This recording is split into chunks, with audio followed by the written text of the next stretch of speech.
जा पाती, लेकिन मैं लंगड़ी हूँ। गुड़िया बेटी, क्या आपको भी बेर खाने हैं? हाँ मम्मा, मेरा दिल तो बहुत है, मगर मैं लंगड़ी हूँ।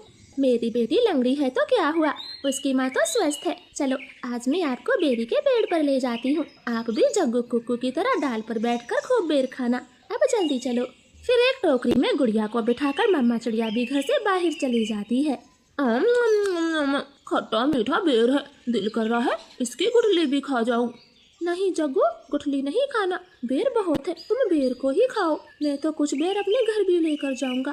कुक्कू दोस्त, वो देखें, आपकी मम्मा भी इसी तरफ आ रही है, शायद उन्हें भी खट्टे मीठे बेर खाने होंगे। फिर मम्मा चिड़िया गुड़िया के साथ पेड़ पर बैठ जाती है। गुड़िया तो कई महीनों के बाद घर से बाहर आई थी, वो बहुत खुश होती है। यहाँ कितना अच्छा लगता है, खुला आसमान, चारों तरफ पेड़ पौधे और ताजी ताजी हवा।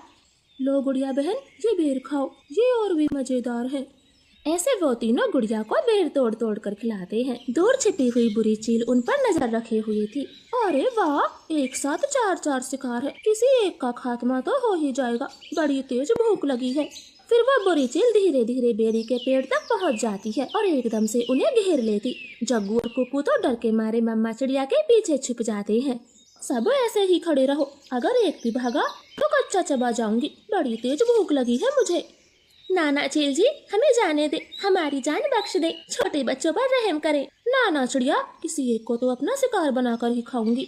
चील उनके सामने बैठी थी। तभी धीरे से जग्गू कौवा कुक्कू के कान में बोलता है, कुक्कू दोस्त, इस चील को गुड़िया को सौंप देते हैं, वैसे भी गुड़िया लंगड़ी है, ये जी कर क्या करेगी, कम से कम हम तीनों की तो जान बचेगी। जग्गू की ये बात सुनकर कुक्कू तुरंत अपनी माँ से बोलता है, मम्मा मम्मा, गुड़िया को यहीं छोड़ दो और चलो यहाँ से, हम अपनी जान बचाते हैं।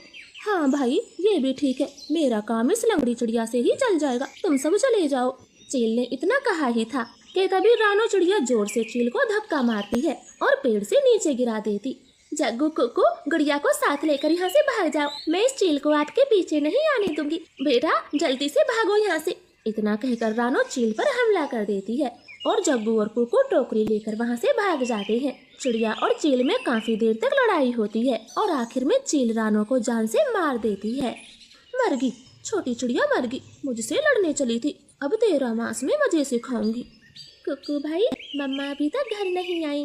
मम्मा को चील ने मार दिया है, वरना वो अब तक आ जाती, क्या जरूरत थी मम्मा को वहाँ ले जाने की। भाई, अगर हम वहाँ न होते तो वो बुरी चील आपको खा जाती, आप ऐसा क्यों बोलते हो? नहीं, हम चील के हाथ कभी ना आते, वो तो तुम साथ में थी, इसलिए मम्मा ने चील से लड़ाई करने की सोची। तुम लंगड़ी थी ना, माँ को तेरी वजह से मरना पड़ा, अब तू ही माँ की हत्यारन है, समझी? ऐसे कुक्कू तो गुड़िया को ही दोषी ठहराता है। अब गुड़िया का ध्यान रखने वाला कोई नहीं था। कुक्कू सारे दिन बाहर घूमता फिरता, वो लंगड़ी बहन का बिल्कुल भी ख्याल नहीं रखता, चाहे वो भूखी हो या फिर प्यासी हो। भाई, सुबह से रात हो गई है, आप मेरे लिए कुछ खाने को नहीं लाए?